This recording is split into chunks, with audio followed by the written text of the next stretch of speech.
Wait a minute.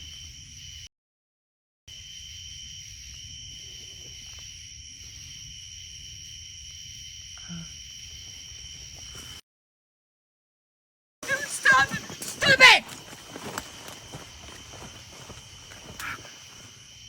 Wait a minute. Hello?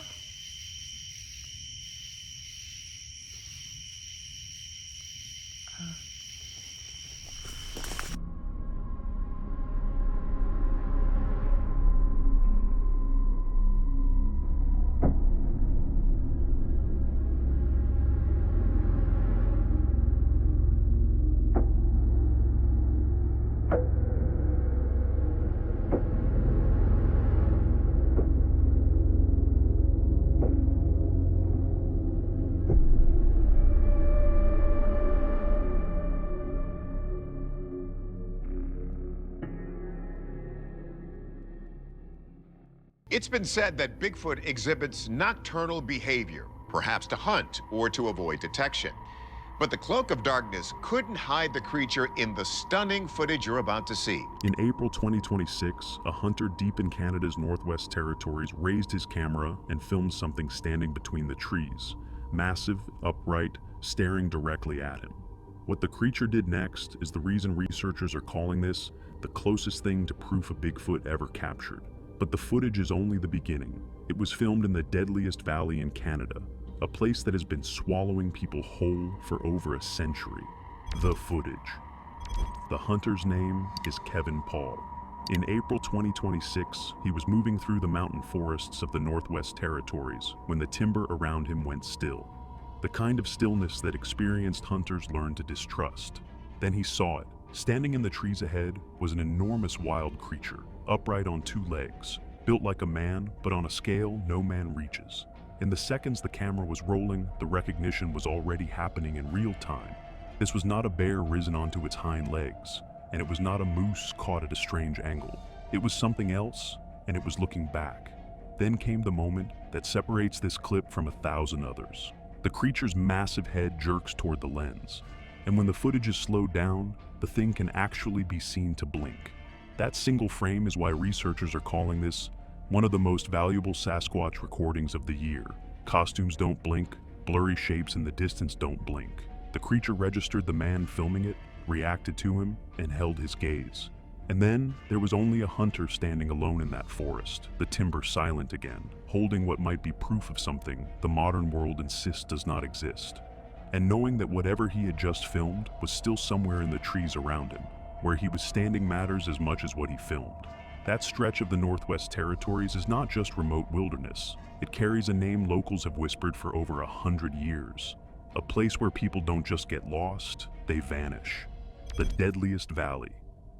There is a national park in Canada's Northwest Territories called Nahanni.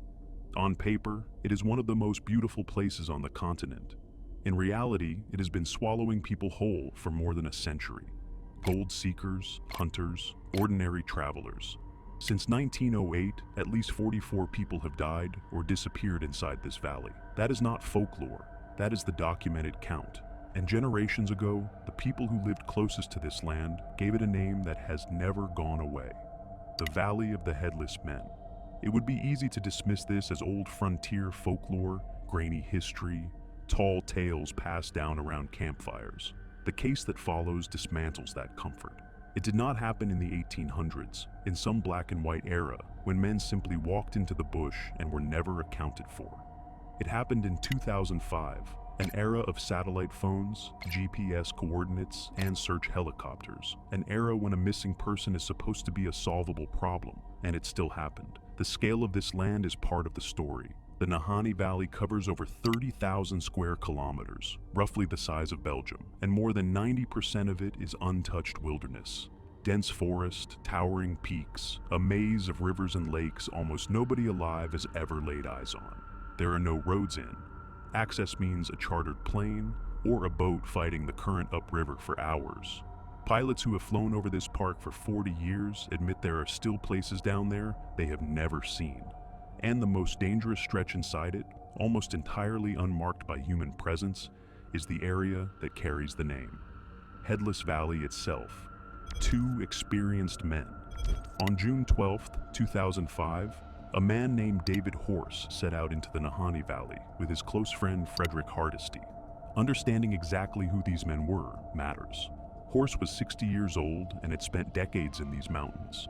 Decades of reading weather, tracking game, and coming home from country that kills the careless. Everyone who knew the two described them as inseparable, the kind of partners who had been through hard seasons together and trusted each other completely in the bush. These were not city tourists, and they were not weekend campers with new boots and a rented canoe. These were experienced bushmen who had survived this wilderness over and over again, and who understood precisely what it could do. To men who made mistakes, their destination was a friend's cabin about 125 kilometers northwest of Fort Simpson. The trip had two purposes: hunting and helping their friend Rod Gunderson repair his cabin. Consider the scene that was waiting for them. The cabin sat deep in the wilderness, overlooking the South Nahanni River, with towering rock cliffs rising behind it. Completely isolated, the nearest help over 100 kilometers away, but built to survive out there. It was stocked with a stove, beds, food, rifles, and ammunition. Its walls built solid enough that even a half-ton grizzly could not tear through them. Two seasoned woodsmen, a shelter provisioned for weeks, loaded rifles within arm's reach, and thick timber between them and anything outside. These were not unprepared men in a flimsy camp. That is exactly what makes what happened next so hard to explain. On the 12th, Rod met the two men at the cabin, walked them through the repair plan, and then left for town to pick up supplies. Horse and Hardesty stayed behind to start the work. That was the last time anyone saw either of them alive. The empty cabin. 4 days later, on the morning of June 16th, Rod came back. He came up the river expecting the ordinary: smoke from the chimney, tools out, two friends 4 days into a repair job. Instead, the cabin sat quiet against the cliffs, and the two men were gone. The repairs had not even been started. At first, Rod figured they had simply wandered off to hunt. It would have been the most natural explanation in the world. Two hunters, prime country, a slow morning. Then he looked down. A rifle was lying on the ground. Not racked, not leaned against a wall. Dropped. Eggshells were scattered across the floor from a breakfast that had been interrupted. And when he looked closer at the walls, he froze. The walls were riddled with bullet holes, large caliber and small, with wood splinters torn out and thrown across every corner of the room. Round after round had been fired inside that cabin, into the walls, from the inside. The kind of shelter built to keep a half-ton grizzly out had been shot apart from within by the two men it was supposed to protect. Something had happened here, something violent. Rod called it in immediately. An officer named Parker was sent out to investigate, and what he found made the scene stranger still. The chimney was still smoking, the fire in the stove had not fully died, and food was still sitting inside it, mid-preparation. The rifles had not been taken, nothing was missing, nothing was stolen. Whatever forced these two men out that door, they left in a hurry, and not long before Rod walked in. What the search teams would eventually pull out of that wilderness only deepened the mystery, and cases like this one surface from this channel's archives every single week. Subscribing with notifications on is the only way to guarantee the next file arrives. Now, back to the cabin. A trained officer stood in the middle of that cabin and could not produce a single reasonable explanation. His report noted no apparent signs of any problem. There was plenty of food and shelter, and nobody who knew these men could offer a reason why they would have left. Two bushmen with decades of experience do not abandon a stocked, fortified cabin at night without a reason. Whatever their reason was, they carried it into the dark with them. The search. On June 18th, a full search operation launched. Residents from around Fort Simpson joined in alongside the official teams, combing the surrounding wilderness by boat and by helicopter. Searching this landscape means something different here. The bush is so thick and so vast that a person could be lying 20 feet off a trail and never be seen, multiplied across thousands of square kilometers of forest, cliffs, and river canyons. For 11 days, they found nothing. Then, on June 27th, searchers located David Horse's body in a dense thicket about 3.7 kilometers from the cabin. Not on a trail, not by the water. Deep in the bush, as if he had been moving away from something rather than toward anything. 11 days after that, on July 8th, Frederick Hardisty's body was pulled from the Nahanni River, roughly 20 kilometers downstream from the cabin. The geometry of those two recovery sites is the detail that keeps investigators up at night. Two men left the same cabin in the same short window and ended up dead in two different places. One nearly 4 kilometers into dense bush, the other 20 kilometers down a freezing, violent river. They didn't run together, or if they did, something separated them in the dark. What could separate two inseparable men would remain unanswered for 2 decades, until a hunter in these same forests raised a camera. The official story. On paper, the case then took its first strange turn. The initial report said both bodies were largely intact, but David Horse had unexplained burn marks across his hands and arms. Nobody could say what caused them. No fire damage at the cabin beyond the stove, no lightning strike on record, no explanation at all. And the burn marks would not remain the strangest claim attached to this body. Officially, the ruling came down clean and simple. Horse died of hypothermia. Hardisty died by drowning. No murder, no criminal act. Case closed. No further details were made public. The families never accepted that answer. Horse's stepbrother, Joseph, went out to the cabin himself months after the investigation wrapped up. He found the scene as the officers described it, and one detail he could not shake. Every single round in the rifles had been fired. Not one bullet left. The implication is stark. These men did not fire a warning shot or two. They emptied everything they had. And nobody burns through every last round, unless whatever they are shooting at keeps coming. Hardisty's family found something too. A large tear ripped straight through his shirt. Beyond that, no further details about the condition of either body were ever released to the public. His sister later said the family had been left without any closure. The families asked again and again for the case to be reopened. Every request was denied. Officials maintained the investigation had been thorough and complete. The file was closed. The questions were not. The hidden details. Years after the case went cold, a comment surfaced online from someone claiming to have been part of the original search team. According to this person, the true condition of David Horse's body was kept from the public. His head missing entirely, his body covered in fractures, arms broken, legs broken. Nobody on the search team could explain what had done it, and nobody wanted to talk about it afterward. One point requires complete transparency. This claim has never been officially confirmed anywhere. It is an unverified account from an anonymous commenter, and it deserves to be weighed exactly that way. But it spread for a very specific reason, because of what this valley was already known for. Attached to any other stretch of wilderness, that claim would have died in the comments section. But this is the Valley of the Headless Men. The name existed a full century before that comment was ever typed. This was not a new story. It was an old pattern, repeating. The Headless Pattern. Horse and Hardisty were not the first men to die this way in this exact stretch of forest. Not even close. Go back to 1906. Two brothers named McLeod went into the valley, chasing rumors of a massive gold vein, telling friends before they left that they had found gold so pure it could set them up for life. Then they disappeared. For 2 years, nothing. In 1908, an expedition moving through the valley found 2 bodies tied to a tree deep in the bush, confirmed to be the McLeod brothers. Both men had been decapitated. Their heads were never recovered. That single discovery is what gave this place its name. Word spread down the river to the trading posts, and from that point forward, this river basin stopped being just another frontier. It became the Headless Valley, a place where, as people said back then, the map ended and the monsters began. And the deaths did not stop with the McLeods. In 1989, 6 miners headed into the valley with gold panning gear and weapons, hoping to strike it rich the way the McLeods once claimed they had. All 6 vanished on the way in. Years later, a hunter passing through stumbled onto a small abandoned campsite and found human bones scattered around it. The skeletons were still gripping their rifles. Every single one of them was missing its head. Officials ruled the 6 men froze to death and animals carried the skulls away. 6 armed men, all frozen, all scavenged, all missing exactly the same bones. The case barely made the news, and the pattern did not stop there. Similar deaths have surfaced across the decades. Explorers, hunters, trappers, and remains are still turning up in that forest to this day. At some point, a coincidence repeated often enough stops looking like a coincidence. It starts looking like territory. Mountain demons. So, what is out there?